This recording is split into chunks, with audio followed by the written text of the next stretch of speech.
अंतरिक्ष से देखने पर धरती के निचले हिस्से में एक चमकता हुआ गोला दिखाई देता है। यही अंटार्कटिका है, जो धरती का सबसे ठंडा, सबसे वीरान और सबसे रहस्यमय महाद्वीप है। यह इतना विशाल है कि भारत जैसे 4 देश इसमें आराम से फिट हो सकते हैं। लेकिन इस बर्फीले साम्राज्य को कम मत समझिए। इसके निचले हिस्से में इतनी संपत्ति छुपी हुई है, अगर कोई देश इसे निकाले तो वह पूरे ग्रह की अर्थव्यवस्था पर राज कर सकता है। लेकिन ऐसा नहीं हो सकता, क्योंकि यह क्षेत्र किसी भी देश के दायरे में नहीं आता। हालांकि कई देश इस क्षेत्र पर अपना दावा ठोक चुके हैं। यूनाइटेड किंगडम जैसे देश में किसी का भी कहना है कि इस क्षेत्र को सबसे पहले हमने खोजा। किसी का कहना है कि यह पूरा क्षेत्र हमारे छत से दिखाई देता है, तो यह हमारा हुआ।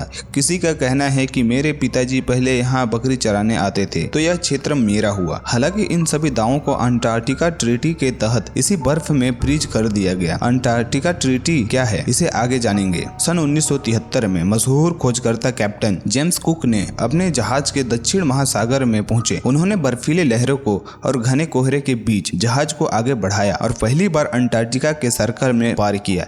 लेकिन सामने जो था, उनकी हिम्मत तोड़ दी। हजारों किलोमीटर लंबी बर्फ की दीवारें किसी महाद्वीप से भी ऊंची लग रही थी। कुक ने अपनी डायरी में लिखा कि यहाँ कोई इंसान अपनी कदम नहीं रख पाएगा, क्योंकि यह सिर्फ मौत है। लेकिन कहानी यहाँ खत्म नहीं हुई। 1820 में 3 अलग अलग जहाज 3 अलग अलग दिशाओं से होकर अंटार्कटिका की तरफ चलती है। रूस के फेबियन गार्टली वॉन, ब्रिटिश के एडवर्ड्स और अमेरिका के नेथालिया पाल्मर, जो कि अलग अलग समय पर बर्फीले और समुद्र की लहरों का सामना करते हुए इन्हें एक हिमट के पास पहुंचे और उनकी दूरबीन से देखते हैं कि यह कोई हिमखंड नहीं, बल्कि एक ठोस जगह है जहां बर्फ ही बर्फ जमा हुआ है। लेकिन इसमें कोई भी अपना कदम नहीं रख सकता। और फिर इसके कुछ महीने बाद 1821 में अमेरिकी सील शिकारी जॉन डेविस ने एक छोटी सी नाव से उतरकर उस बर्फीले तट पर कदम रखा। और फिर यहाँ हवा में नमक, ठंडा और मौत की गंध थी। उन्होंने चारों तरफ देखा, ना कोई पेड़, ना कोई इंसान, बस बर्फ ही बर्फ। शायद उन्हें खुद को भी नहीं पता था कि उन्होंने इतिहास रच दिया। इसके बाद धीरे धीरे और खोज करता आए,